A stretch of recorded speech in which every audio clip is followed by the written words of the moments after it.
Halo teman-teman sekalian, perkenalkan kami dari kelompok 3B5 Lintas Jalur, akan mengajak kalian untuk mengetahui tentang obat kardiovaskular antiplatelet. Apa itu antiplatelet? Antiplatelet merupakan obat yang bekerja dengan cara menghambat agregasi trombosit sehingga menyebabkan terhambatnya pembentukan trombus pada sirkulasi arteri. Selanjutnya mari kita membahas mengenai farmakologi dan mekanisme kerja dari antiplatelet. Yang pertama yaitu irreversible siklooksigenase inhibitor atau penghambat enzim siklooksigenase bekerja dengan cara menghambat enzim siklooksigenase sehingga mencegah pembentukan tromboksan, contohnya aspirin. Yang kedua tromboksan inhibitor. Obat ini bekerja dengan cara memblok reseptor tromboksan di permukaan sel platelet, contohnya seratrodas, ridogrel, terbogrel. Yang ketiga protease activated receptor 1 antagonis. Obat ini bekerja dengan menghambat reseptor PAR1 yang merupakan reseptor dari trombin sehingga mencegah terjadinya agregasi platelet yang berhubungan dengan trombin. Antiplatelet ini merupakan jenis baru, contohnya Vorapasar. Selanjutnya yaitu 5-HT2 antagonis atau antagonis serotonin bekerja dengan cara menghambat reseptor serotonin di permukaan sel platelet, contohnya yaitu sarpogrilet. Selanjutnya yaitu fosfodiesterase inhibitor. Obat ini bekerja dengan menghambat enzim fosfodiesterase sehingga kadar KEM meningkat di dalam sel platelet. Peningkatan KEM akan menghambat aktivasi dari glikoprotein 2B atau 3A, contohnya cilostazol, dipiridamuler, sildenafil. Yang keenam yaitu adenosin diposfate, ADP, reseptor inhibitor. Obat ini bekerja dengan menghambat reseptor adenosin P2Y21. Inhibisi obat ini pada reseptor ADP akan mencegah aktivasi ADP pada reseptornya. Contohnya seperti tiklopedin, clopidogrel, prasugrel, ticagrelor, cangrelor. Dan yang terakhir yaitu glicoprotein 2B atau 3A inhibitor, intravenous.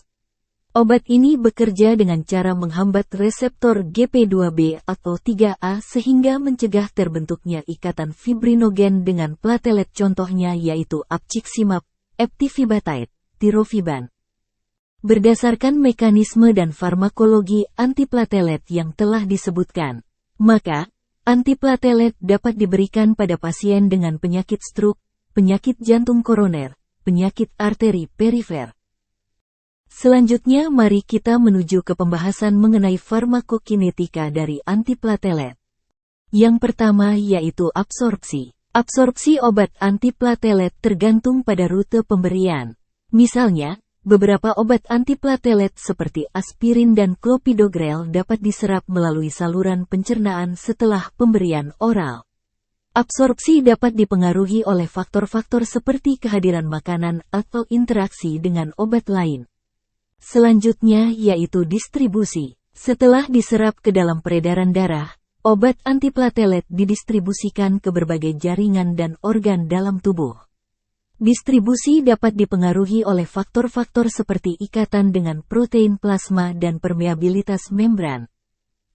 Selanjutnya yaitu metabolisme. Obat antiplatelet dapat mengalami metabolisme di hati atau organ lainnya. Beberapa obat antiplatelet mengalami metabolisme hebat, seperti clopidogrel yang mengalami metabolisme menjadi bentuk aktifnya melalui enzim hati. Interaksi dengan obat lain atau faktor individu seperti polimorfisme genetik dapat mempengaruhi tingkat metabolisme obat. Tahap akhir yaitu ekskresi. Sebagian besar obat antiplatelet diekskresikan melalui ginjal atau saluran empedu. Tingkat ekskresi obat dapat dipengaruhi oleh laju filtrasi glomerulus, clearance tubular, atau interaksi dengan obat lain. Selanjutnya yaitu metabolisme. Obat antiplatelet dapat mengalami metabolisme di hati atau organ lainnya.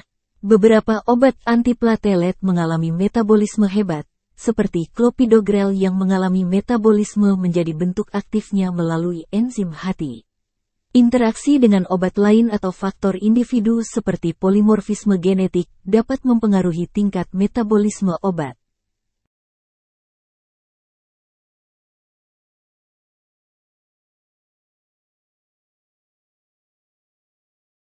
Terima kasih sudah menonton, semoga bermanfaat. Jangan lupa subscribe.